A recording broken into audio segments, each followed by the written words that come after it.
Hello, welcome back to our channel. I'm Raquel from MH Family Adventures, and I am here today to talk about a few things that we did not like on our most recent sailing, which was on the Carnival Mardi Gras during spring break.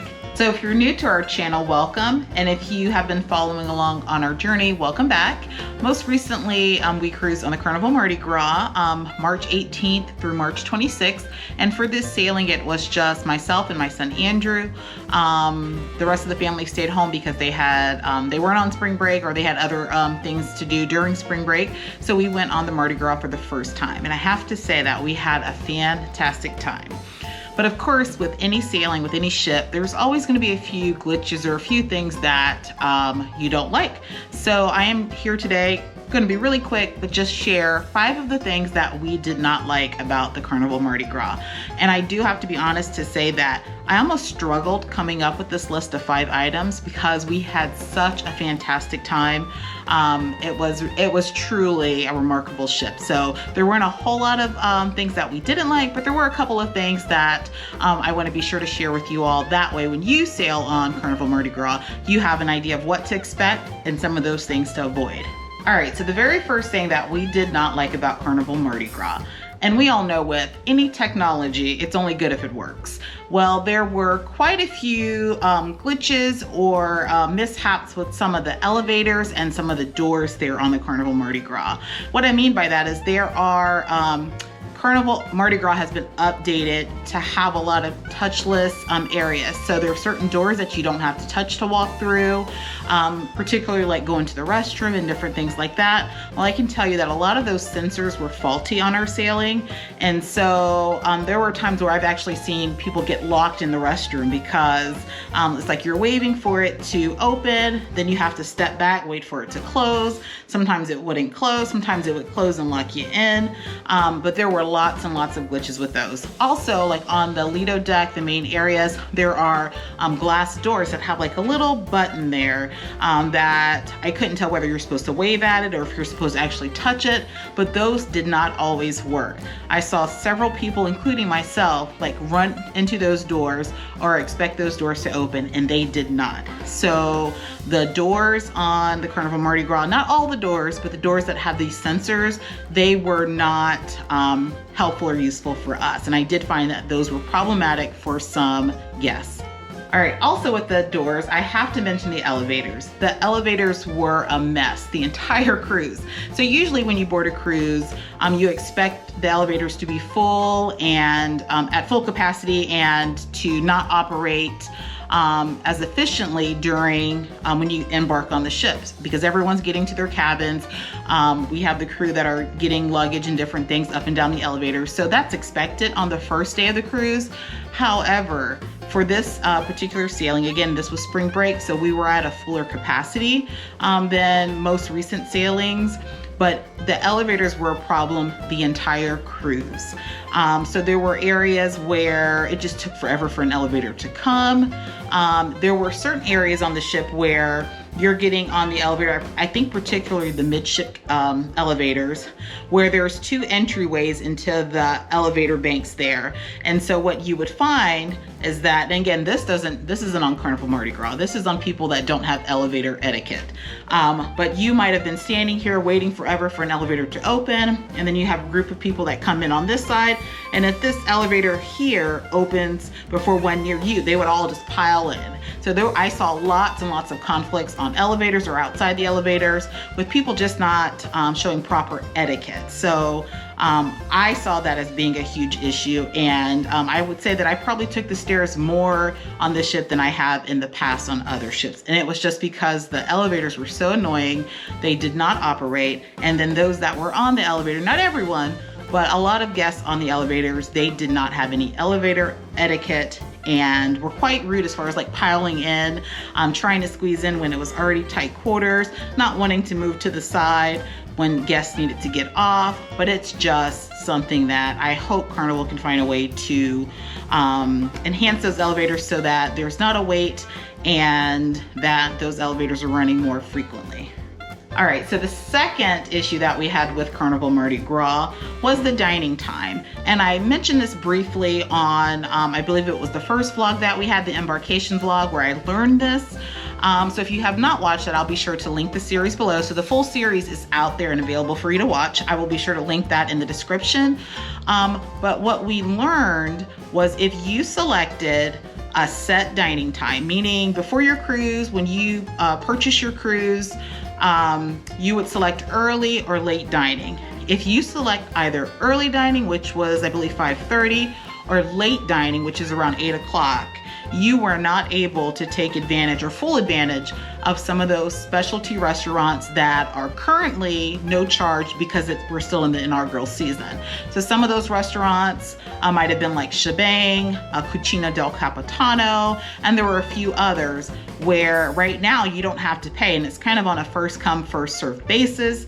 And so if you had that early dining time, you had to wait until 7:45 to make a reservation. So let's say I decided I don't want the dining room menu is not appealing to me this night. I'm gonna go ahead and try to go to Shebang. I would have to wait till 7:45 to make a reservation to go to Shebang. So my dining time is 5:30. Now I have to wait 2.5 hours or almost 2.5 hours to make a reservation at one of these specialty restaurants. And then what was happening was those reservations were full. The app wasn't working, so you can make reservations right there on the Carnival Hub app, and you could not make those reservations. So there were a couple of times where we went to like Shebang and we went to Cucina del Capitano, where we actually had to walk to the restaurant, get on the reservation list, and it was well after the 7:45 time. So be sure that if you want to try some of these specialty restaurants on the Carnival Mardi Gras, particularly those that are currently free of charge, definitely select My Time Dining, Anytime Dining, because then you are able to make reservations as soon as you board the ship, whenever you're ready to dine in those restaurants. You don't have to wait. So we typically love early dining, but in this case, had I known that, we would not have selected early dining. We would have, because our hope was to experience all of the ship and all of the restaurants that we could, but unfortunately, because we were tied to that early dining time, we were not able to. All right, the third thing that we did not like on the Carnival Mardi Gras, and again, this is not consistent with Carnival standards. However, we felt that the ship was not prepared for the number of people on board. Typically, Carnival ships, I've never had an issue with cleanliness and like wait times, staffing times, things like that. But I felt like on this ship, there were times where like I went into like a public restroom and I felt like it wasn't tidy. There just wasn't enough staff around to clean. I also felt like because this was a spring break cruise, there were more children and young adults on the ship, so that could have caused more, it did cause more of the uncleanliness. But I just felt like normally, you know, you walk on a smaller Carnival ship, usually there's some a staff member in the restroom cleaning, or you might see them just mopping and doing different things around the ship. I felt like I didn't see enough of this on the Carnival Mardi Gras, particularly right now in COVID times, and considering the amount of people that were on board for our sailing. And I believe for our sailing, we were at a little over 5,800 guests. But again, I don't feel like there was enough staff to support that number, and that Carnival increased the capacity because at the time it was a spring break sailing. So that's not usually an issue with Carnival as far as the cleanliness, but it was on this particular sailing. All right, and the fourth thing that we did not like about Carnival Mardi Gras. So you guys all know that the Carnival Mardi Gras is the largest ship in the Carnival fleet. And with that, that means you're doing a lot of walking. Unless your cabin is like midship, you're doing a lot of walking to either end of the ship. I felt like there weren't enough drink or water stations around the ship. So you would typically have to go somewhere near the Lido Marketplace to find a soda station. Now, take it for granted, you can go to a bar if you have the soda package. You can go to a bar and ask for a soda, but they do have these censored machines where you just swipe your sign and sale card, and if you have the soda package, it'll give you 12 seconds, and I have that in a video, 12 seconds to fill up your glass with soda. And they had those stations available on the Lido, as far as in the Lido Marketplace, the buffet area, but I couldn't find those around the ship elsewhere. Also, the included non-bottled water, the lemonade, things like that, those you could only find in the Lido Marketplace. I believe they had some outside of Shaq's restaurant, and they also had it near center stage by the Java Blue Cafe. But again, if you're looking to get something quick to drink, you need water or anything, I highly recommend just purchasing water for your cabin, because you're gonna have to haul it all the way to the Lido deck to get a cup of water. So I just feel like with the size of the ship and people having to walk to and from that, there should be more water stations, at least water stations, available throughout the ship. All right, and the fifth thing that I did not like about Carnival Mardi Gras, well actually this is something that I absolutely loved, but also didn't like, was the cost of Bolt. So if you don't know, Carnival Mardi Gras has the very first roller coaster at sea. And currently the price to ride the Bolt is $15 per person. Now, some would say that's not a lot of money, but if you have a family of 5 and you're spending $15 for a 40-second to 1-minute ride, that's a lot of money. So I'm hoping that Carnival is reevaluating the cost of Bolt, but it's $15. Now, it was well worth it for us. Now, if the whole family would have been on this trip, I don't know if we would have paid $15 per person. I just feel like that price is a bit high. So even going half that price would be amazing. We do hope to get back on Carnival Mardi Gras. We'll be on Carnival Celebration for the US inaugural sailing, and we want to ride Bolt, and we plan to ride Bolt, but it would be great if that price could be reduced. I mean, you pay a lot for these cruises. Everyone wants to have fun. I do understand having to charge a nominal fee, but $15 for a very short ride, you get to go around twice. I just felt like that the price just wasn't ideal. All right, and I just have to say this is kind of like a bonus thing that I didn't like, and this is just me. Big Chicken. I call it Big Shacks, whatever you want to call it. One thing that I didn't like is that I had to walk all the way to the aft of the ship to get it. It was amazing. Loved it. The chicken was seasoned, the fries, the sauces, everything about Big Chicken or Big Shacks was amazing. And so one of my things is I think I had Big Shacks almost every day of the cruise.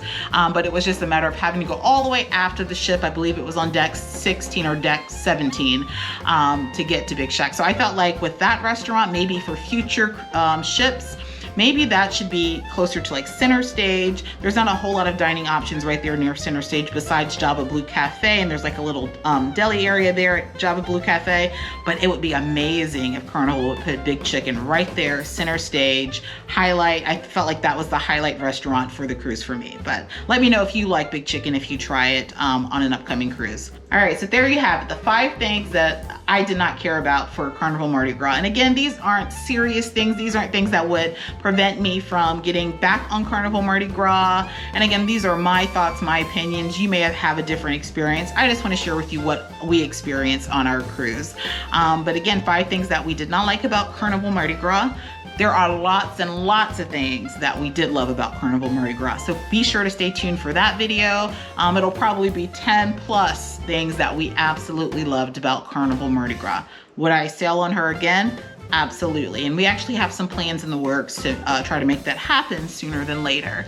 And again, if you aren't following along, please be sure to subscribe, give this video a like, thumbs up, comment if you have any questions about anything that I just shared, or if you have any questions in general about Carnival Mardi Gras, I'm happy to answer those. And again, we have about 8 or 9 cruises coming up over the next 3 or 4 months, so we're really excited about that. So if you have not been following along, please follow along. And if you've already sailed on Carnival Mardi Gras, let me know your thoughts. What were some of the things that you did not like on Carnival Mardi Gras? All right, so thanks again for tuning in. We do appreciate all of the support. We are almost at 4,000 subscribers. I'm just a few short of 4,000. So I just want to thank you all for your continued support, for subscribing and hanging in there with us. We have lots of cruise content coming soon. Actually, I'm getting packed to get on a cruise here in 2 days. So if you don't know about that one, be sure to go check out some of our latest videos. And again, the Carnival Mardi Gras series is complete. Those videos are available. And again, send any questions, comments, or anything that you have regarding Carnival Mardi Gras to us. Again, thanks for tuning in. We appreciate the support, and we will see you soon.